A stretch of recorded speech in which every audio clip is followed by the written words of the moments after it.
झालं. असं मला ना एक प्रश्न पडतो, म्हणजे मला हा प्रश्न खरं तर अचानक तुमच्या या सगळ्या बोलण्यात होता. 95 साली तुम्ही एकत्र होता, तुम्ही एकेकाळी एका पक्षात काम केलंय, एका झेंड्याखाली तुम्ही काम केलं, आज तुम्ही वेगवेगळ्या झेंड्याखाली काम करतात, वेगवेगळ्या पक्षाचं काम करतात. मला सहज हा प्रश्न विचारायचा आहे की तेव्हाचे रिलेशन कसे होते हो तुमचे आणि नारायण राणे, जेव्हा तुम्ही एकत्र काम करत तेव्हाचे रिलेशन कसे होते? आज आम्ही एवढे ताणलेले बघतोय. मुळामध्ये नारायणरावांचं आणि माझे रिलेशन अतिशय चांगले आहे. त्यांचे माझे काही मतभेद नाही, वाद नाही, आमचे अतिशय कौटुंबिक संबंध होते. बरं. ज्या वेळेला 2009 साली पवार साहेबांनी मला मंत्रिमंडळामध्ये राज्यमंत्री म्हणून काम करायची संधी दिली आणि त्यांना काँग्रेस पक्षानं मंत्री म्हणून काम करण्याची संधी नारायणरावांना, त्यावेळेला मी राज्यमंत्री असून मी रत्नागिरी जिल्ह्यामध्ये माझ्या पद्धतीनं पक्ष वाढवायचा होतो. त्याच वेळेला ते कॅबिनेट मंत्री असून सुद्धा त्यांना काही पक्षामध्ये तसा पक्ष त्यांना काही वाढवता येत नव्हता, किंबहुना वाढलेला काँग्रेस पक्ष कमी होत होता. मग त्यांनी माझ्या रत्नागिरी जिल्ह्यामध्ये दौरा लावला. आता ते नेतेच आहेत, लावू शकतात. त्यांनी दौऱ्यामध्ये पक्ष वाढवण्याकरता म्हणून काय करणार हे राहिलं बाजूला, तर मला सकाळ संध्याकाळ शिव्या द्यायला सुरुवात केली. वाटेल तेवढ्या शिव्या द्यायचे, ते द्यायचे. हा निलेश राणे पण त्यांच्याबरोबर मला शिव्या द्यायचा.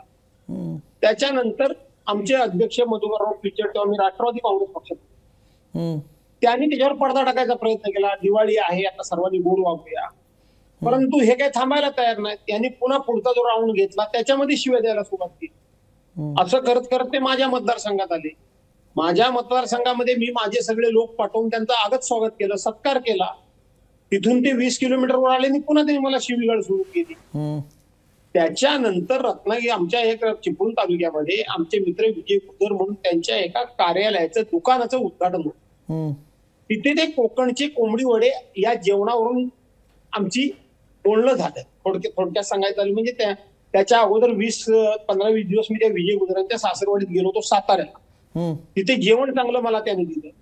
मी तेही त्या कार्यक्रमाला उद्घाटनाला आले होते, तेव्हा मी माझ्या भाषणामध्ये माझ्या स्टाईलने सहज बोलून गेलो की परवाच्या दिवशी तुम्ही माझं आगत स्वागत केलं, आज तुम्ही जावयांच्या दुकानाच्या उद्घाटनाला आलात, वार रविवार आहे, वार काढून बघा, तो वार रविवार आहे, तुम्हाला असं वाटेल की जावई तुम्हाला चांगलं कोंबडी वाड्याचं मटण देईल, परंतु जावई तुमचा इतका चालू आहे, आज वार रविवार असला तरी एकादशी आहे, तो तुम्हाला कोंबडी वाड्याचं मटण देणार नाही, तो एकादशी तुम्हाला सांगेल.